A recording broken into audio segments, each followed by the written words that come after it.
National League champions, the heavyweight champion of the world, and the Super Bowl and the Olympics are both headed this way. Atlanta, Georgia, hosting round 6 of the Camel Supercross Series. Hello, everyone, and welcome to the heart of Dixie and Supercross Southern Style. I'm Dave Despain with Larry Myers, and for us, the challenge tonight is to try to find some interesting new way to say nice things about Damon Bradshaw. He's won 4 out of 5 races in this series, Larry, and is closing in on a potential record. 6 in a row is the most anybody's ever won. You know, I keep saying that I'm waiting for Bradshaw and the rest of the good guys to get off together, and that's going to tell a story. But, Dave, I'm just no longer sure. I have to wonder, and I would ask you this question, when does a star become a superstar? Because Bradshaw has to be knocking out that door. He's really been great. That's obviously a subjective analysis, but this guy's performance in 1992 certainly brings to mind a couple of the superstars of the past. Oh, it certainly does. It reminds me a lot of a young man named Bob Hurricane Hanna. Maybe about 15 years ago. They ride a lot alike, and they were both pretty cocky. No coincidence that Bob Hurricane Hanna is standing by on the floor of the stadium tonight. He's our analyst for ESPN Supercross coverage. Let's see what he has to say about the big doings here in a stadium that is pretty special to both he and Damon Bradshaw. Thanks, Dave. You're right. This stadium means a whole bunch to me. 15 years ago tonight, I won my first Supercross victory ever right here in Fulton County Stadium. Last year, Damon Bradshaw won it, and this year, Damon's got a chance to do something nobody will ever have a chance to do again, and that's win the last race held in Fulton County Stadium. The reason being is we're in the Georgia Dome down the street next year. Can he do it? I think so. The only person Damon's got to watch out for is Damon himself. Occasionally, he gets a little wild and a little aggressive. Back to you, Dave. Well, Hanna thinks he can win tonight, and obviously the people who put on the fireworks display think that Damon Bradshaw can win. Can you believe this opening ceremony? All focused on this kid right here. Hey, we're in the Southeast. He is Southeastern born and bred. He hails from Mooresville, North Carolina, and I feel like half the population of North Carolina came down here to watch him win tonight, Larry. I like the black hat. You know, that says to the rest of the field, hey, I'm the bad guy out here, and it's my intention to do whatever it takes to win. Looking for a record, Bradshaw is. You know, he has won 4 in a row. He's going for 5 here in Atlanta. The record is 6 in a row. Rick Johnson and Bob Hanna co-hold that one, and what a feat it will be if he can do it.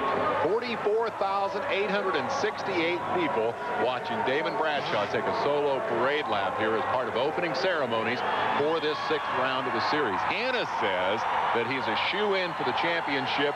Later on, we'll find out if you still believe that somebody can come out of the pack and beat this kid. Damon Bradshaw, very much the story tonight as we come to Atlanta Fulton County Stadium. It has become the home of champions, and he wants to take another step toward his title here tonight. We'll be back with highlights of the heat races right after this.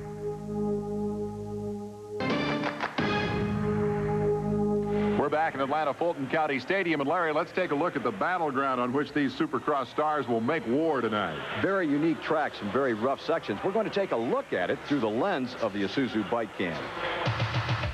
Off the starting area, Larry, into a hard right-hand turn, and then the first of the sections through which we will go for a ride. Looks pretty tough to me. It is tough, Dave. Getting back to that right-hand turn off the start. We're going to cover that in a little more detail. That in itself is unique. Now, from aboard the bike cam, you can see some of the elevation changes that the riders are going through. Left turns, right turns, double jump, triple jump, single jump, stutter bumps. You name it, this track has it all. And look at the air time, the hang time that they're getting off that huge triple.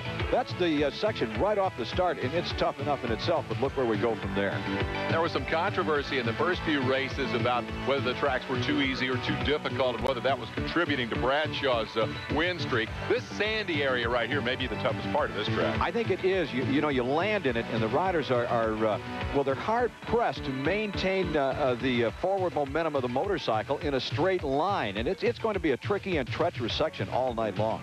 I like the bulldozer tracks. They don't bother to try to smooth them over. There's the big jump that will be the finish line here this evening, and of course that's what everyone is shooting for in Atlanta.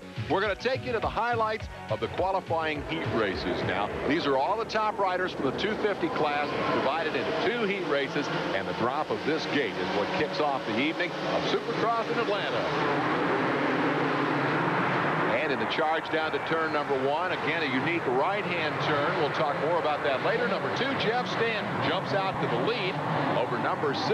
That, of course, is Jeff Ward, 30-year-old Kawasaki rider who will retire at the end of this season. Number 10, Larry Ward, no relation, up into contention. And you get a glimpse of number 1, Jean-Michel Bale. So the 2 hot dogs from Team Honda are both up front with good starts. Well, you mentioned 4 riders, and the top 4 will go into the main event. But, you know, a racer is a racer is a racer, Dave. And whether they're sitting back in 3rd, 2nd, or whatever, qualifying is not good enough. They're going to be pressing and pushing. They want to take that checkered flag. Bale has already made his move up into 3rd, and here is the first crash of the evening as Larry Ward, having lost the spot to Bale, immediately tries to retaliate and instead crashes himself out of contention, and that means he's going to have to ride the semifinal. Those are the kinds of mistakes you don't want to make. Bale goes to 2nd. Will he move up to pressure his teammate? He definitely will put the pressure on him. You can bet he will do that. The question is going to be, will he make the pass on his teammate? That's what we have to look for. But he's going to try to put the pressure on. No two ways about it. In a situation like this, what is the team manager thinking in the back of his mind? His worst fear, obviously, is as Bale makes a move here, his worst fear is that they'll take each other out. I think that they have had plenty of meetings where they have said, look, if you have an opportunity to pass and you can do it cleanly, do it. Right there, Bale could have put a move on Stanton. You know, he could have knocked the wheel out from under him, could have put him into a block pass situation. But I think the team manager has said, whatever you do to save yourself a lot of money in fines and to save the wrath of Honda management, don't make any contact. So probably he's sitting there with his eyes closed, fingers crossed. And so Stanton maintains the lead. I like those crisscross passes. One guy high, one guy low. They come out, swap positions, and use the opposite line in the next corner. Stanton checking the progress of his teammate Bale. And this really harkens back to what the '91 season was all about. Bale and Stanton and the Hondas out front all year, but certainly with the different issues. See, what Bale is trying to establish is not so much the win as maybe a little superiority. You know, and if he gets the wheel on the inside and shows it to Stanton, that might be good enough. Meanwhile, the battle for 3rd and 4th becomes an all-Kawasaki affair, and not that far behind the leaders. Number 6, Ward, has had a terrible season. He is pursued by number 3, Mike Kudrowski. Mike, on the other hand, doing pretty well. He's been a little inconsistent this year, but if he can find that consistency, I think he's due to win a Supercross race. Opposite ends of their career. Ward wrapping up his, and Kudrowski looking for stardom of the future, and I guess the same issues apply here as far as team strategy. Well, they should, Dave, especially since we're looking at, what, about a lap and a half to go in this first heat race. But watch this.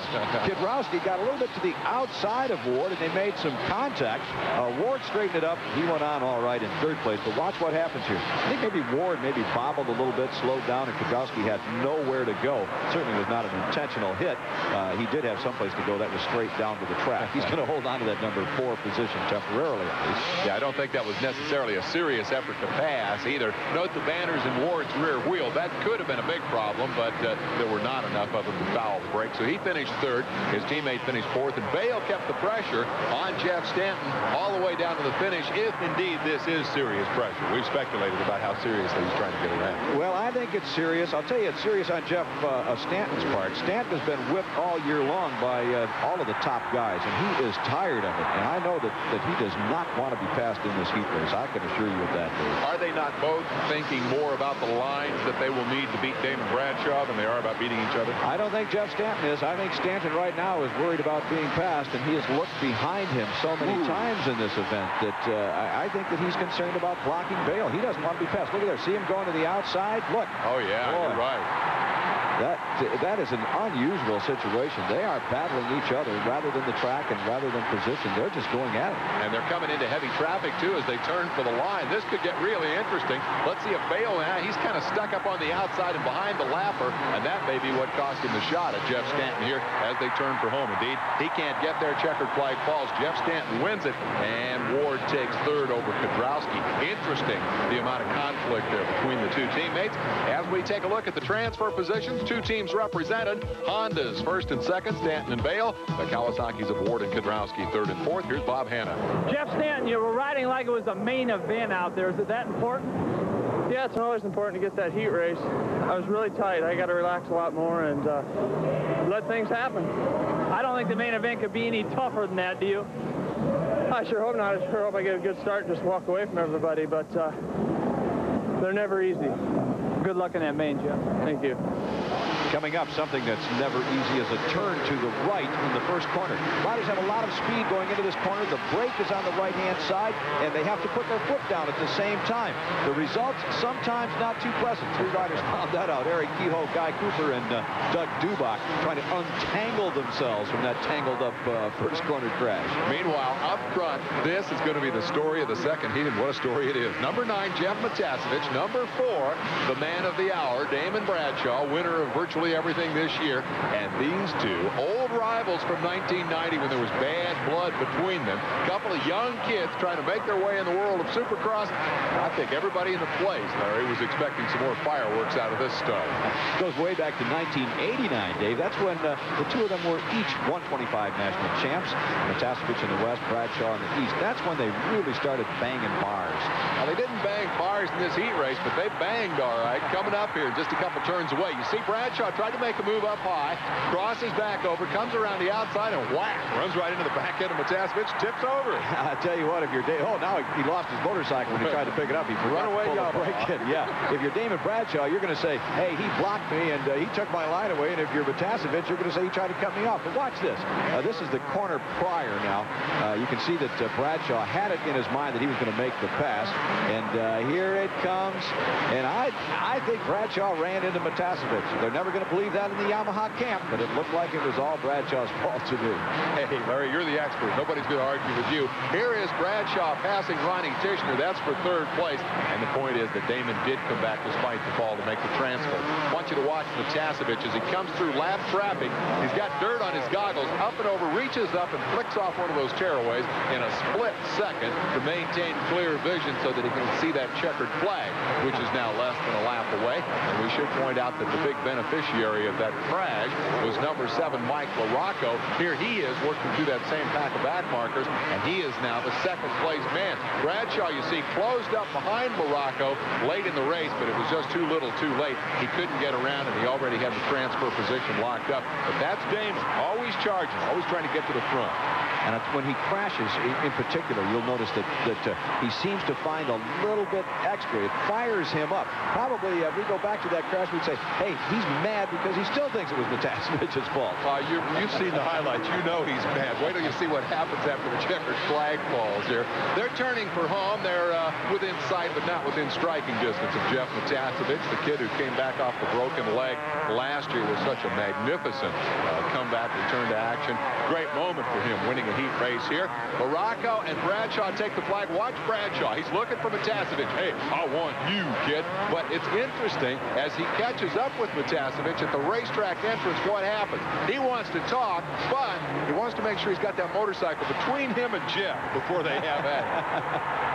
I don't blame him a bit. And I'd keep my helmet on, too, if I were him. Look at that. You need to know a little bit of background here. The Kawasaki team, all of them, have been intentionally messing with Bradshaw's head. They've been following him around in practice and just basically harassing him, trying to make him mad. I think they have succeeded in making him mad. Damon has complained to the officials, and the officials have said, Damon, you know, it's not illegal to follow you in practice. What do you want us to do? I would have to say that they followed him home at night or followed him to dinner, that maybe he'd have reason to complain. But you know what, Dave? That could work, have the opposite effect. That might make Bradshaw mad enough to dig a little deeper. I'll tell you what, this guy, when he's mad, he's tough to beat, and he is mad. Matassevich wins it over LaRocco, Bradshaw, and Tishner. Let's get Matassevich's side of this story with Bob Hanna.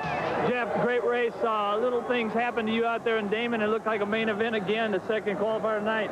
Yeah, it sure did. You know, the track's built with a lot of wide open turns, and it's creating a lot of passing and making for a lot of close racing, which is good for the spectators here. When you and Damon got together out there, no tactics, no dirtiness, it's just a tight track?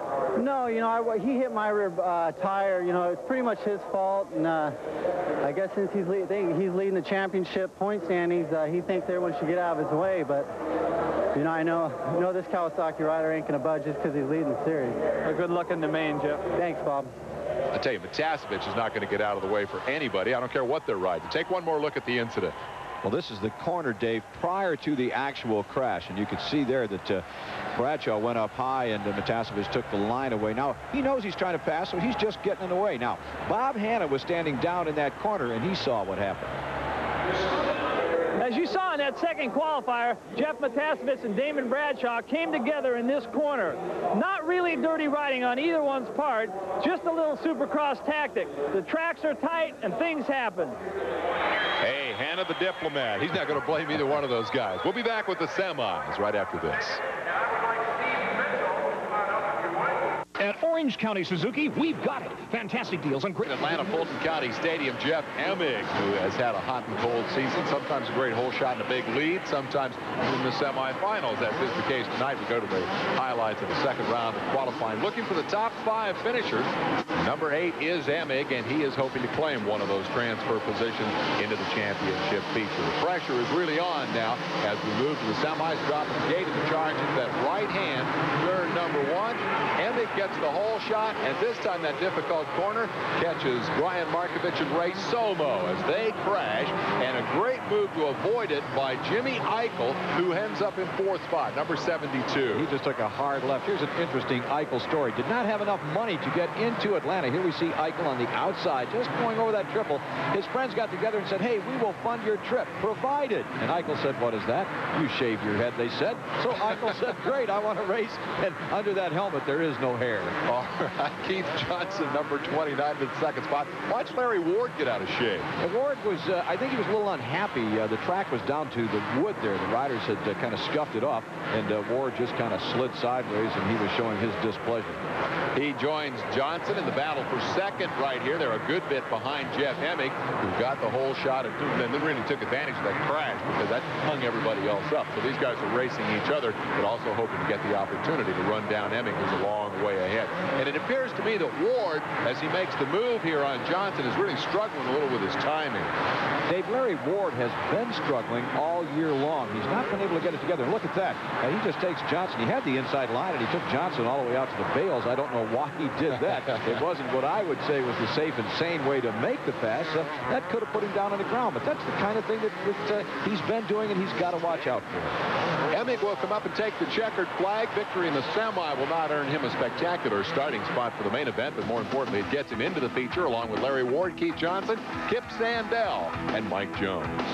Let's go to Bob Hanna with the winner. Nice ride, Jeff, but that's a hard way to get to the main event. Yeah, you know, had a little bit of problems in with my heat race. We got the whole shot in that race. You know, my Yamaha's working real well. You know, seems to be running pretty good tonight. So I think, you know, our team has a pretty good chance. Feeling good for the main? Yeah, I've been a little bit sick this week, but I'm trying to put that out of my head. You know, I just put in a good ride, and it makes me feel a whole lot better. You looked real good. Good luck in the main. Thanks, Bob. We go to the 2nd semifinal. Number 20 is Eric Kehoe. He has something in common with Jeff Emig. Both have had substantial main event leads in this series, although neither of them has been able to hold on to that lead and manufacture a victory. And this race is going to find Kehoe with some pretty stiff competition. Number 5, a real star of Team Suzuki. That, of course, is Guy Cooper. One of the all-time good guys out here on the Supercross track, and a guy that we would all like to see win his first event. Watch this corner coming up. This is where we have the confrontation. Same setup, but see, they managed to avoid each other where Matassa and Bradshaw came together. That's where Damon fell down, but Cooper gets through it with absolutely no problem. Let's go back and pick up the battle for 4th, 5th, and 6th. That is Kurt McMillan being pursued by number 57, Carl Valencourt, and Doug Dubach, number 12, coming up to get a piece of that action. Remember, he crashed in his heat race in the first turn for what seems like the 27th time this year. Here he comes up and makes the pass on Valencourt.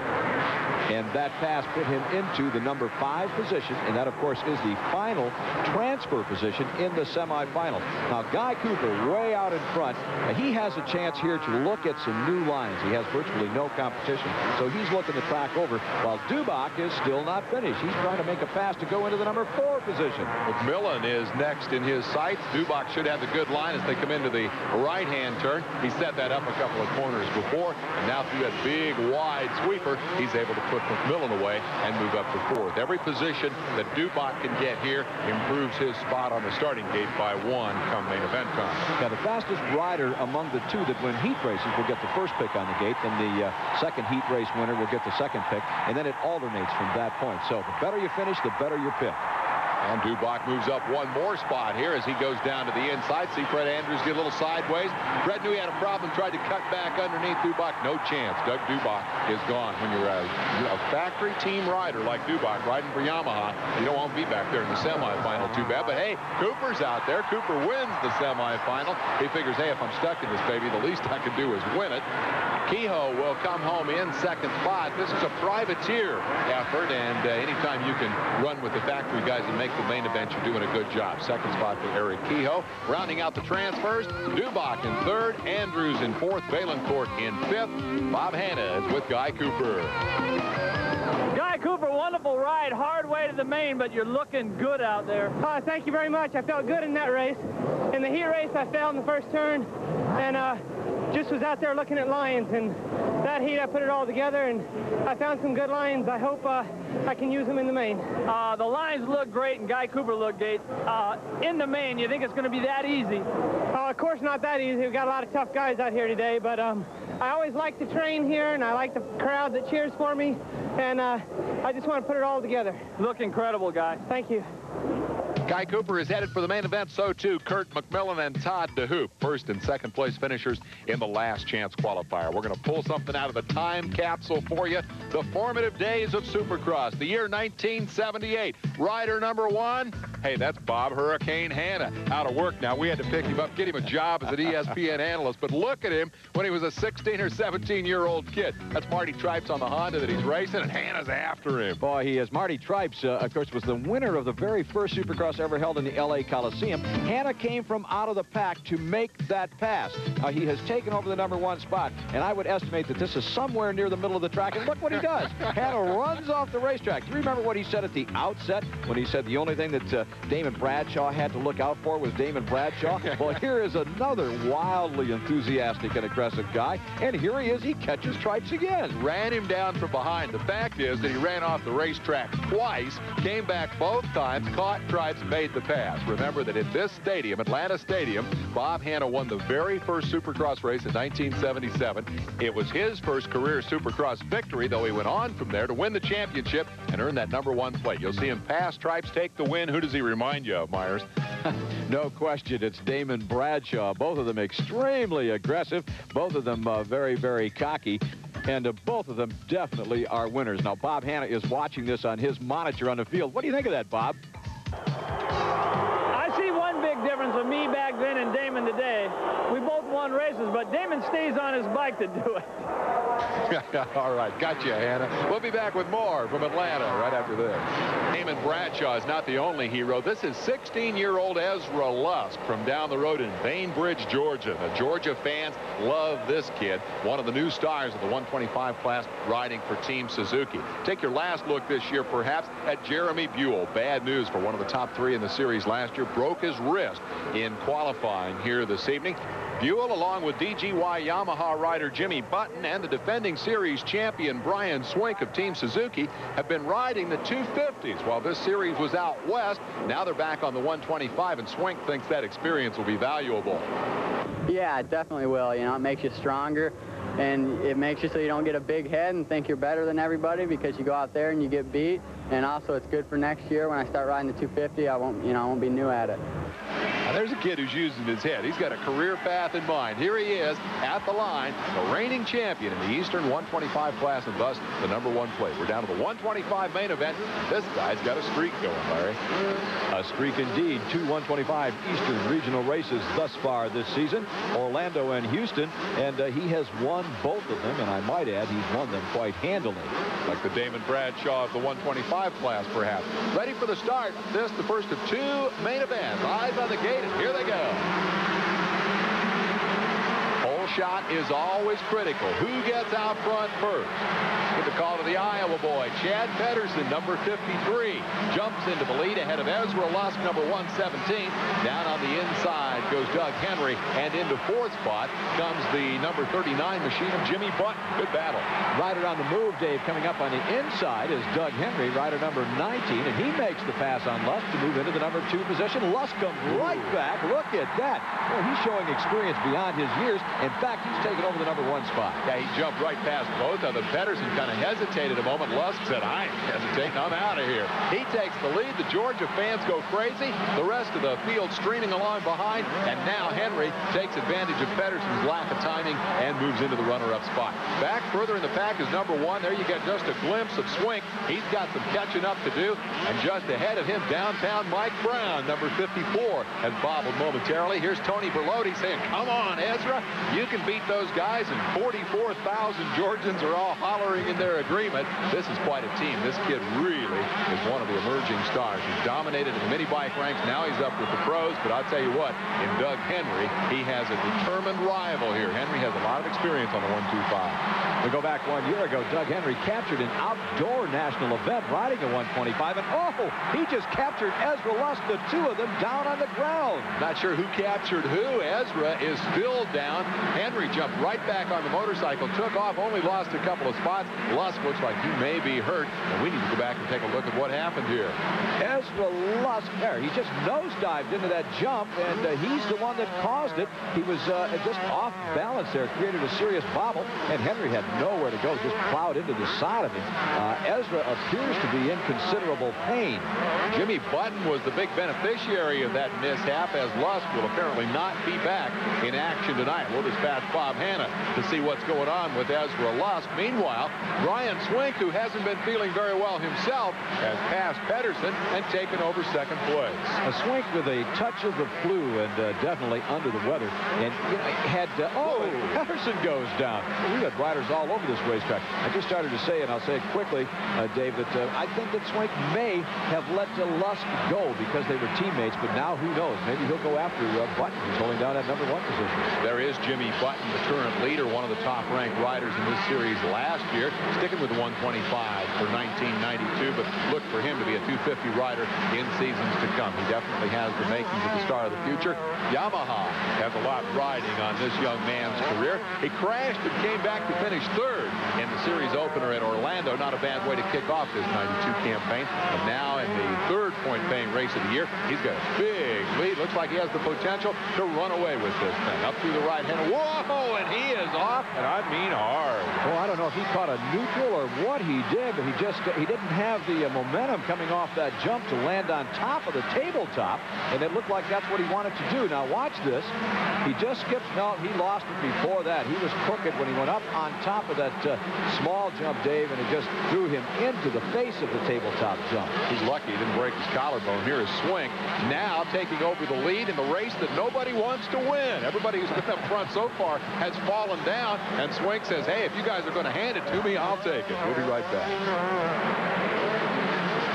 Cross action, Dave Despain with Larry Myers and Bob Hanna. Lead battle has Brian Swink out front in hot pursuit. The rider in the runner-up spot has already been on the ground once. That is Doug Henry. And here's the race for third. Give a call to Barry Karsten. Whoa, and right behind him, Mike Brown has his second major bobble of the night. Nonetheless, he is hanging on to fourth spot. So right now, it's two men in two separate battles. And Swink, whoa, and Henry is on the ground again. Unbelievable. Well, this time he did it in the soft sand, so it didn't hurt quite as much, and the bike did not maintain running. He had to give it a kickstart. Here he is again. Now watch, I think he just kind of loses it when he hits that sand that we alluded to earlier, and indeed he does. He just got on the throttle at the wrong time. The rear end kicked out, and he lost all traction. The bike slid sideways, and he slid off the top of it. Meanwhile, out front, Brian Swink now has it his own way, Dave. Incidentally, Doug Henry got up off the ground, still in second spot. Here is Karsten third. Brown is fourth. And Bob Hanna has caught up with Ezra Lusk to ask him about that crash earlier. Ezra, you're in the lead, a little bad luck. What happened? I just come up short on the triple a little bit and allowed Jimmy Button to get up by me. And when we went into the woods, the lines came together. We just tangled up and I fell. Ezra thought that was Button alongside. Actually, it was Button's teammate Henry, or maybe Ezra hit a little harder than we thought he did in that incident. Here is Brown, who's had an up and down kind of a night. Currently is holding on to 4th spot, and remarkably, he is pursued by young Tim Ferry. Ferry is was the dominant rider this year in the Winter AMA Series. Here is number 77 right here, riding only his 2nd Supercross race of his career. I think he's going to be another good one.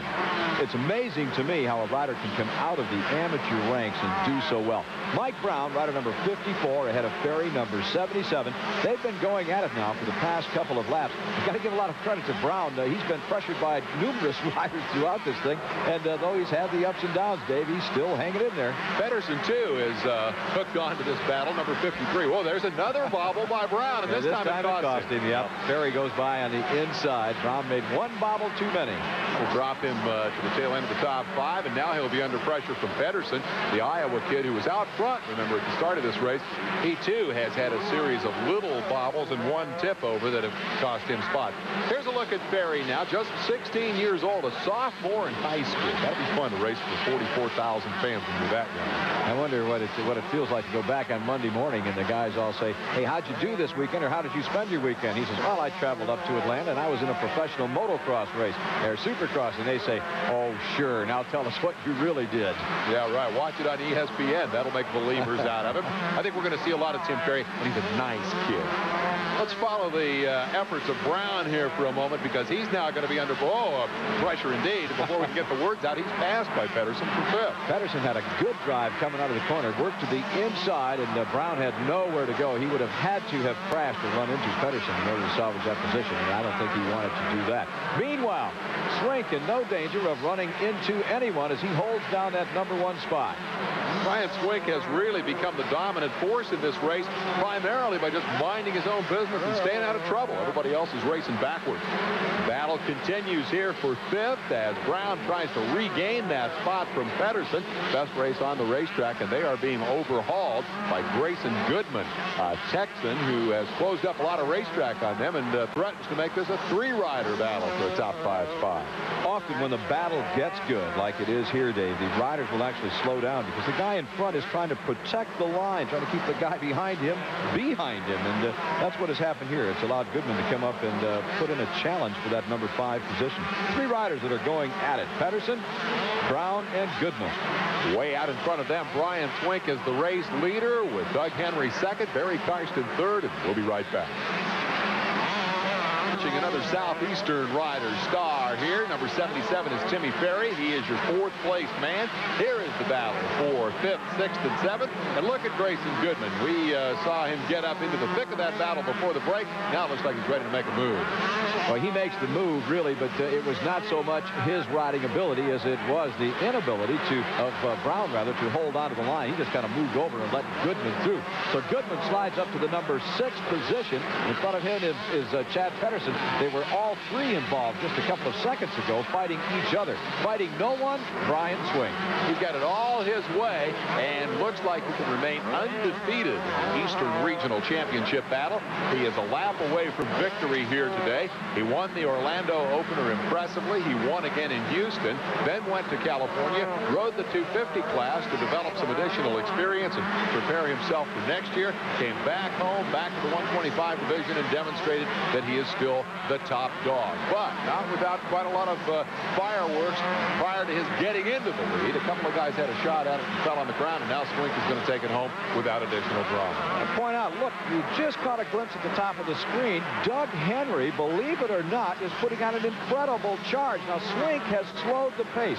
We looked behind him when he took the white flag. He saw absolutely no one, and as we said at the outset, he's not feeling all that well. Look at this. Yeah, here comes Henry. Henry is putting in an unbelievable drive. If Swink doesn't know he's there and Henry comes down, he looked back. He saw him. He knows where he is. I don't think he's in any trouble, but I tell you. But, you speak trouble, look at there. Boy, he had the momentum going. Henry, for the 3rd time tonight, has bit the dust. Unbelievable night for Doug Henry. Swink wins it. Henry crashes 3 times and still gets 2nd. He says, man, that's it. I'm done. I quit. The 2nd is as good as I'm going to get this evening. Karsten is 3rd. Pedersen 4th. Ferry is 5th. A couple of Yamahas, a couple of Suzukis, and a Kawasaki in the top 5. Grayson Goodman, Mike Brown, Joshua Steele, Brett Beauchamp, and Chris Brown round out the top 10. Let's go to Bob Hanna. Brian, 3 in a row, another great ride. I thought you might have a little trouble with Ezra. He went out early. Any thoughts?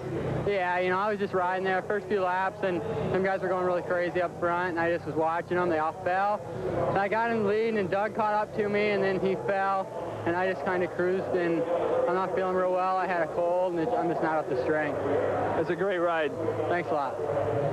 I don't know, Larry. I think he's doing pretty well for a sick guy. Swink leads the standings by 15 points over Doug Henry. Pedersen is third. Barry Karsten fourth. Jeremy Buell rounding out the top 5, but injured in qualifying here this evening. Main event for the 250s coming up. Swink celebrates. We'll be right back to Atlanta Fulton County Stadium. This is the moment for which 45,000 people have been waiting. It is main event time as Damon Bradshaw continues his assault on the Camel Supercross Series. Look at Jeff Matassa, who had the tangle with Bradshaw in the qualifier. Alongside Mike LaRocco, the winner of the series opener, his teammate, the legend of Supercross, Jeff Ward, and the man himself, number 4, Damon Bradshaw, with his mechanic Brian Lunnis alongside. Jeff Stanton in the doldrums all season long, but a man that Larry Myers thinks may yet emerge as a winner and potential champion. It's all down to this, 20 laps of the Atlanta Stadium with the big crowd ready to cheer him on, and Damon Bradshaw heading for what he hopes will be a rendezvous with the record book. Here we go.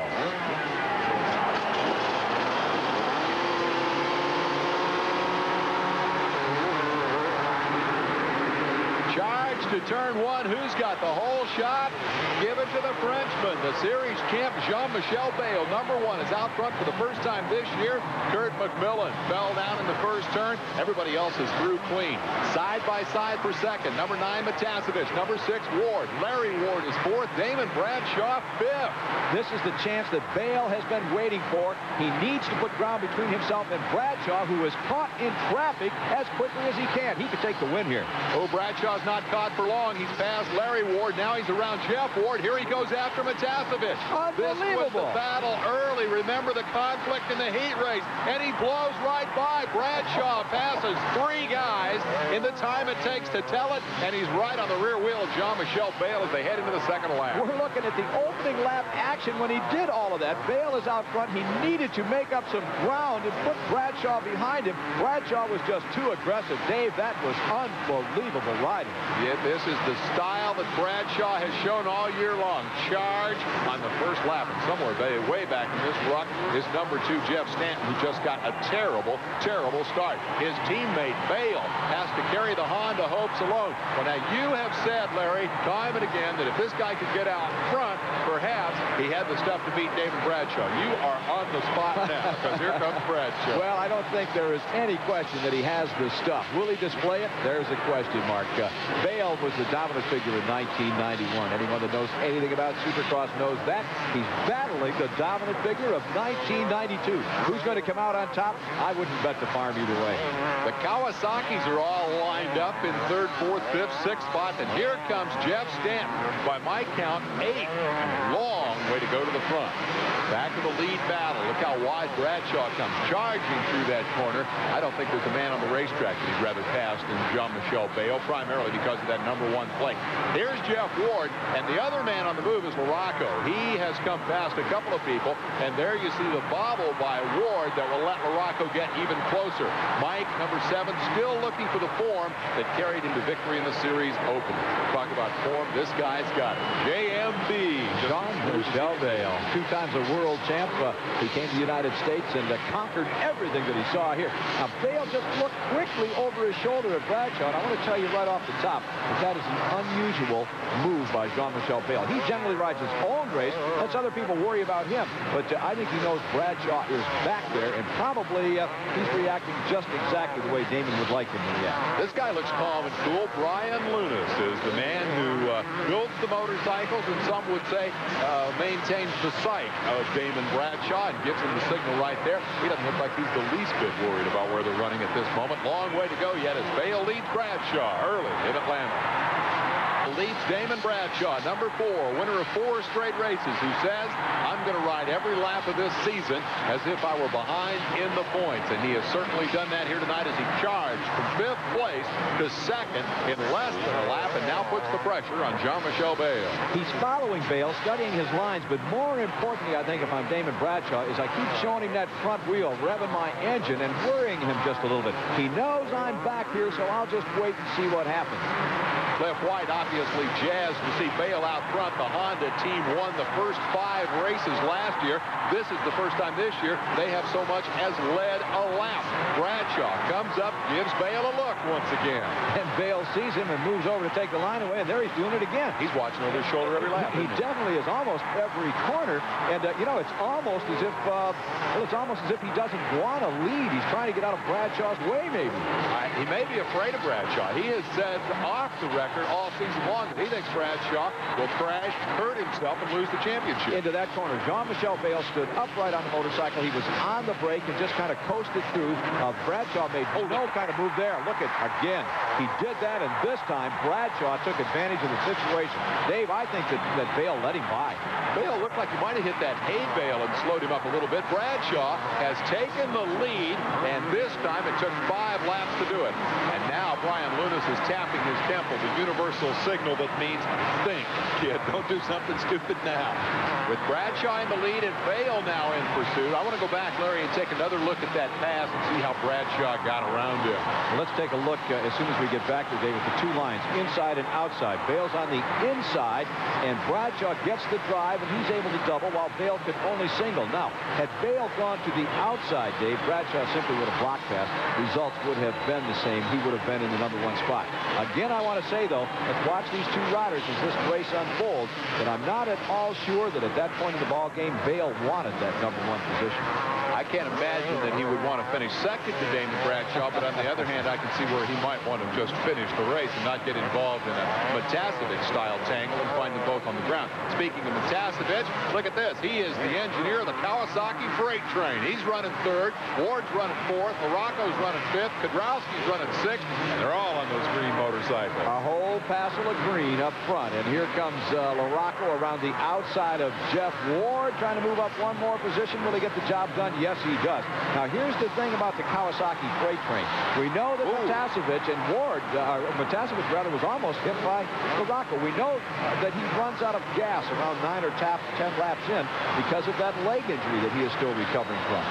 Whatever the reason, Matassa goes a little wide here. That'll leave Morocco room. Morocco comes swinging right past and takes over the 3rd spot, drops Matassa to 4th. One of the knocks on Matassa early in the year was that when he would get tired and start slowing down, he'd hold up the guys behind him. This time, all the guys behind him were his teammates. Look at Morocco doing all kinds of kicks. He got both feet off the pegs and just about crashed. Well, I don't know what kind of a maneuver that was, but I am certainly glad that Morocco was doing it and not myself, because I know that I never would have recovered. Of course, I don't think I ever would have been that high in the first place. I'll tell you what, that was dirty dancing there for a moment. He had both feet off the peg. Here comes Kedrowski in pursuit, and Matassa has lost another spot. You hear Jeff Stanton gets around Jeff Ward in the battle of the old rivals, and for the first time tonight, Stanton shows a little bit of life. This apparently will not be the night that he lives up to your fantasy of showing us the style that carried him to 2 championships. Generally, when a rider the caliber of Stanton gets off in the back part of the racetrack, or let's say outside the top 10, he has easy pickings for a little while. He passes a much slower set of riders in front of him. But tonight, Stanton got off at the tail end of all of the good guys. So he's had tough going to move himself up inside the top 10. Through the sand trap, he is around Matassa. That'll move him inside the top 5. Stanton is on the charge. Out front, it is Damon Bradshaw, the leader. Jean-Michel Bayle second. Morocco, Kedrowski, and Stanton in the top 5. We'll be right back. Where Damon Bradshaw once again is out front, headed for what would be his 5th consecutive Supercross victory, just 1 short of the record held by Ricky Johnson and Bob Hanna, who has a trackside observation. Beginning of the race looked like Jean-Michel Bayle all the way, but a few good moves by Damon Bradshaw, and it's looking like the last 4 weeks, a Damon Bradshaw runaway. I'm not easily impressed, but tonight, I'm thoroughly impressed. Damon Bradshaw is some kind of rider. Well, that's why he gets all those big bucks, is for observations like that. A master of understatement, Bob Hanna, as we watch Bradshaw head into the final lap of the race. Larry, we are running out of superlatives for this guy. It is just remarkable what he's done this year. Well, from Atlanta, Damon is going to move 1 week from now down to Daytona, where he'll try to tie that record. That's Jeff Stanton territory. Stanton has won 3 years in a row at Daytona. And, Dave, here's the remarkable thing, or interesting thing. If he does tie it, he's going to go back to Charlotte, North Carolina 2 weeks from now to try and break the record in front of his hometown crowd. I tell you, I thought that half of Charlotte had come here tonight to Atlanta for this race. I guarantee you, if Bradshaw wins 7 in Charlotte, they are going to rip up the stadium. This guy is very, very popular in his hometown, and understandably so with this kind of performance tonight. He has dominated once again. There's nobody in this series who can run with him. Hanna had said a week ago that if he could make it 4 in a row, he was hands down for the championship. He is about to claim his 5th consecutive victory, and I think we got to concede the rest of these guys are racing for 2nd place if Damon Bradshaw can stay healthy through the rest of 1992. The man who was champion last year finishes 2nd tonight. Jean-Michel Bale comes by to accept Bradshaw's congratulations. There's Keith McCarty, the Yamaha team manager, who was Bob Hanna's mechanic, who won the very first race in this stadium way back in the 70s. And so tonight he is still part of the winning team as we see the final Supercross crowd in Atlanta Fulton County Stadium. The man who writes his name in the record book for this final race here, Damon Bradshaw, with mechanic Brian Lunnis up to the top of the jump for one last accolade. And looky there, the tomahawk chop. Everybody here in Braves country knows that symbol. For the record, it is the 2nd straight Atlanta victory for Damon Bradshaw. Won this race a year ago. Bale, Arocco, Kudrowski, and Stanton, the top 5. Bad night for Jeff Stanton. Matassa, Ward, Emming, Tishner, and Dubach round out the order. Let's go to Bob Hanna and the cat with the hat. Damon Bradshaw, I don't have a lot of words. That's a little smile. Damon Bradshaw, there aren't a lot of words how to describe that race. Maybe you have some. That was the finest ride I've ever seen in my life. Well, I just tried to ride real smooth. You know, I tried to wick it up a little bit, and I couldn't get away, so I said, well, I'm just going to ride right here and see what happens toward the end of this race, and, you know, it come out for the best for me. On the 2nd lap, you made a move over here in the sand pit that was unbelievable. Do you remember that? Yeah, I do. I think Bale didn't want to be leading. He was riding real slow on the outsides, and I think he was wanting me to come around, so I took it. I said, we're going to see what happens, so I took the move, and it stuck. It looked like he had him covered tonight. I was wondering even myself. I said, was Jean-Michel out front on a whole shot like that? You didn't get a real good start, but unbelievable. I like to win with a dirty number plate. You did, Damon. Good luck in the next 5, huh? Thank you. They didn't throw dirt on him for long tonight, and I wonder if that hat's too small or if his head's starting to swell a little bit here. Rightly so if it is, because look at the lead he has over the defending champion Jean-Michel Bale. Stanton falls to 3rd in the rankings ahead of Larocco and Kudrowski. I said at the top of the show, the toughest job for us was going to be to find more new, nice things to say about Damon Bradshaw. Take a shot at it. Not fair. You talk first, and you've already said them all. Let me point this out, though. Bradshaw tonight came from off the pace. He came from behind the really good guys, passed them all and won. He had not done that until tonight. He's the complete rider now. They're going to chase him the rest of the year, Dave. Hey, I think that says it all. For Bob Hanna, Larry Myers, I'm Dave Despain. So long from Atlanta, Georgia.